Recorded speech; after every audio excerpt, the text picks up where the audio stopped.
Olá pessoal, tudo bem? Hoje eu quero falar com vocês sobre salvação. E eu tenho certeza que todos vocês que estão aí me assistindo já se perguntaram pelo menos uma vez na vida: o que eu preciso fazer para morar no céu? Essa pergunta faz parte do ser humano, porque a Bíblia diz no livro de Eclesiastes que Deus já plantou no coração de cada pessoa o senso de eternidade. Ou seja, por mais que uma pessoa não vá na igreja, por mais que uma pessoa não lê a Bíblia, por mais que uma pessoa nunca tenha ouvido falar do Evangelho, ela sabe porque sabe que falta alguma coisa. Essa vida não é só isso que nós estamos vendo, existe algo além. E é esse além que preocupa as pessoas, que traz inquietação. E é isso que eu tinha durante toda a minha vida. Mas hoje eu tenho a certeza de que quando eu morrer eu vou para o céu. E eu vou te mostrar nesse vídeo como você pode ter essa certeza também.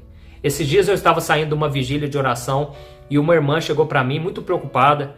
E ela falou: pastor, eu já nem sei se eu sou salva mais. Eu creio em Jesus, eu obedeço a palavra de Deus, mas parece que tem dia que eu acordo tão desviada, tão afastada de Deus, eu já nem sei se Deus me aceita mais. Então eu espero com esse vídeo trazer um esclarecimento através do Espírito Santo de Deus, para que você tenha paz com Deus, para que você tenha a sua certeza da sua salvação, tá bom? Eu quero ler para você uma passagem que está lá em Romanos, o capítulo 5, olha o que diz. Deus derramou o seu amor em nossos corações, por meio do Espírito Santo que Ele nos concedeu. De fato, no devido tempo, quando ainda éramos fracos, Cristo morreu pelos ímpios. Dificilmente haverá alguém que morra por um justo. Pelo homem bom, talvez alguém tenha coragem de morrer. Mas Deus demonstra o seu amor por nós. Cristo morreu em nosso favor, quando ainda éramos pecadores. Essa passagem fala sobre a graça de Deus, ou seja, um favor que nós não merecemos. Então Deus nos ama não por aquilo que somos, por aquilo que podemos fazer, pelas nossas capacidades. Não, Deus nos ama e Ele provou isso ao enviar Jesus para morrer por nós, sendo ainda pecadores. E eu me lembro que quando Jesus entrou na minha vida, eu tinha 18 anos e eu era espírita até então, e eu achava que tudo aquilo de ruim que acontecia comigo é porque eu tinha feito coisas erradas nas vidas passadas. E eu achava que tudo aquilo que eu fizesse aqui na terra, eu pagaria nas próximas vidas. Então eu ouvi a respeito desse amor de Deus, que não depende de mim. É um amor incondicional. E eu entreguei a minha vida para Jesus, tive o meu passado perdoado e a minha vida nunca mais foi a mesma. Mas os tempos passaram e eu comecei a refletir sobre isso. Por que será que Deus me escolheu? Por que será que eu, nessa idade que eu estou servindo a Deus? E eu comecei a refletir, será que eu tenho algo de bom? E eu comecei a me achar, não, Deus me ama porque eu sou uma pessoa boa, nunca fiz mal para ninguém, eu não gosto de mentira, eu sou uma pessoa honesta. Só que o tempo foi passando e eu fui vendo que eu tinha várias outras fraquezas. Assim como aconteceu com o apóstolo Paulo, que mesmo depois de um ministério abençoado por Deus, ele teve o seu espinho na carne. E Deus mostrou para ele o seguinte: Paulo, a minha graça é suficiente, ela te basta, e o meu poder se aperfeiçoa nas suas fraquezas. Então Deus permitiu que eu tivesse algumas fraquezas, que eu tivesse alguns pecados que eu não conseguia abrir mão, para que Deus mostrasse que a graça dele é que transforma a minha vida. O poder dele se aperfeiçoa quando eu estou fraco. Então eu comecei a entender mais sobre a graça de Deus. E eu descobri que mesmo aquelas pessoas que eu admirava, que eu via que aquelas pessoas eram muito usadas por Deus, não é porque elas tinham algo de especial. Não, é porque elas entenderam que a graça de Deus é suficiente. Então Deus tem uma obra na vida de cada um. Deus usa pessoas maravilhosamente, mas Deus pode te usar também, porque não depende de você, depende somente da graça. E a Bíblia diz lá em Romanos capítulo 3, que todos nós pecamos, todos nós deixamos de buscar a Deus. E Deus então é que nos resgatou, Ele é que nos amou primeiro. E quando você entende essa graça de Deus, a tua visão a respeito de Deus muda. Você para de ficar com medo. E eu sei que hoje em dia há muitas pessoas que têm mais temor de Deus, mais medo de Deus do que amor. Elas não conseguem viver um relacionamento saudável porque elas acham que os pecados dela não deixam ela ter uma vida de comunhão. Mas Jesus morreu por todos os nossos pecados. E quando você erra, você simplesmente deve pedir perdão, reconhecer e crer que Jesus é o advogado fiel, ele te purifica e te perdoa de todo o pecado. Então eu quero ler para você uma passagem de um jovem que se esforçou a vida inteira para tentar alcançar a salvação. Ele aprendeu que ele devia fazer o máximo de coisas certas e o mínimo de coisas erradas, e assim, quando ele morresse, ele iria para o céu. Até que ele conheceu Jesus e ele viu que Jesus tinha um modo diferente de se relacionar com Deus, e ele foi atrás de Jesus saber o que ele devia fazer para herdar a vida eterna. Olha o que diz.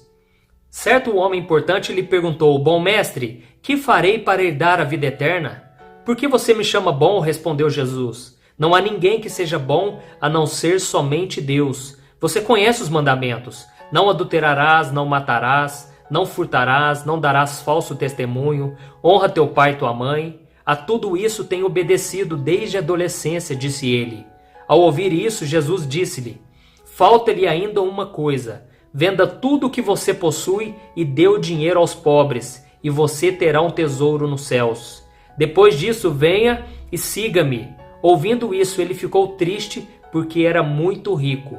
Vendo-o entristecido, Jesus disse: Como é difícil aos ricos entrar no reino de Deus. De fato, é mais fácil passar um camelo pelo fundo de uma agulha do que um rico entrar no reino de Deus. Os que ouviram isso perguntaram: Então, quem pode ser salvo? Jesus respondeu: O que é impossível para os homens é possível para Deus.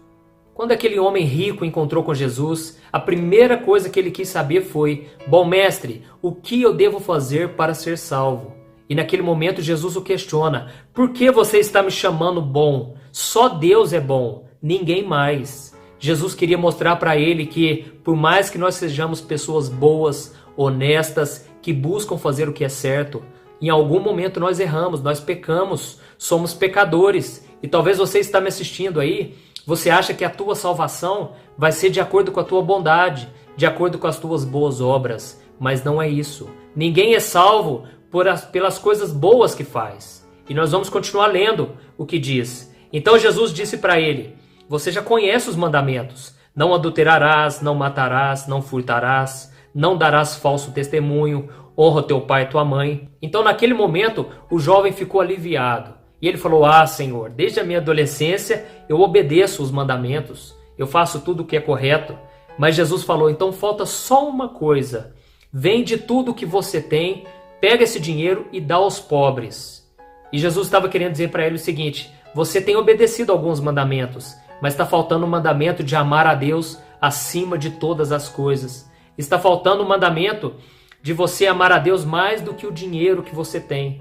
E como aquele homem era muito rico, a Bíblia diz que ele virou as costas para Jesus e ele foi embora triste, porque sabia que ele não iria fazer isso.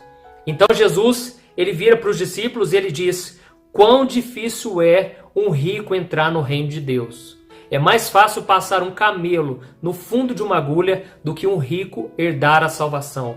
Naquele momento os discípulos se assustaram e eles perguntaram: Senhor, então quem pode ser salvo? E Jesus respondeu: O que é impossível para os homens é possível para Deus. Aqui eu aprendo uma lição: a salvação para o homem é impossível. Jesus disse que aquele moço, por não obedecer um mandamento só, ele não tinha salvação. E a Bíblia diz isso, que mesmo que você siga toda a lei, mas fale em algum momento em alguma delas, você será condenado por toda a lei. Se você seguir 9 mandamentos, seguir 8, 5 e não seguir os outros, você já está condenado. E é isso que Jesus queria gerar no coração dos discípulos. Para os homens é impossível ser salvo. Não existe como uma pessoa obter a salvação pelos seus esforços. E é isso que a lei do Antigo Testamento estava querendo mostrar ao homem, ao ser humano. Vocês precisam reconhecer que vocês precisam de um Salvador.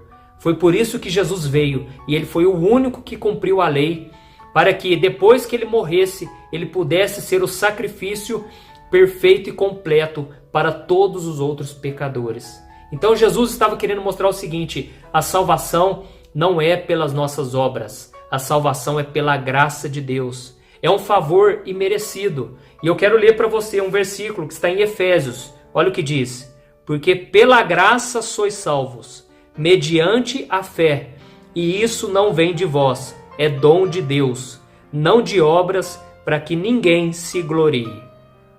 Então essa passagem aqui vem para comprovar o que eu estou falando. A salvação é pela graça de Deus, não é pelas nossas obras, não é pelo nosso mérito. Ninguém vai poder chegar no céu e dizer: Deus, eu estou aqui porque eu fiz tal coisa, eu visitei os orfanatos, eu fiz aquilo outro, e Deus vai falar: ô meu filho, você merece, pode entrar. Não, só vai entrar lá no céu aqueles que creem em Jesus, que Ele é o único meio de salvação, que sem Jesus não tem como entrar no céu, porque nós somos pecadores. Por mais que façamos escolhas boas, nós ainda pecamos. E nós precisamos que o sangue de Jesus nos purifique de todo o nosso pecado.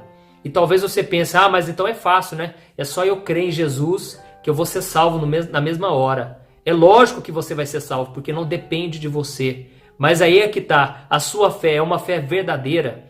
Você realmente crê que Jesus é o teu único Salvador, que você não merece a salvação, que pelo contrário, você merece a condenação? Se você reconhece dessa forma, nesse momento Jesus te salva. E foi isso que aconteceu com aquele criminoso lá na cruz. Ele reconheceu que Jesus era o enviado de Deus para nos salvar. E ele então entendeu: eu estou aqui porque eu mereço. Mas este homem, Jesus Cristo, ele está sendo crucificado em nosso lugar, porque ele não fez nada de errado, ele não tem pecado. E naquele momento ele pediu: Jesus, lembra de mim quando entrares no paraíso. E Jesus falou: hoje mesmo você estará comigo no paraíso.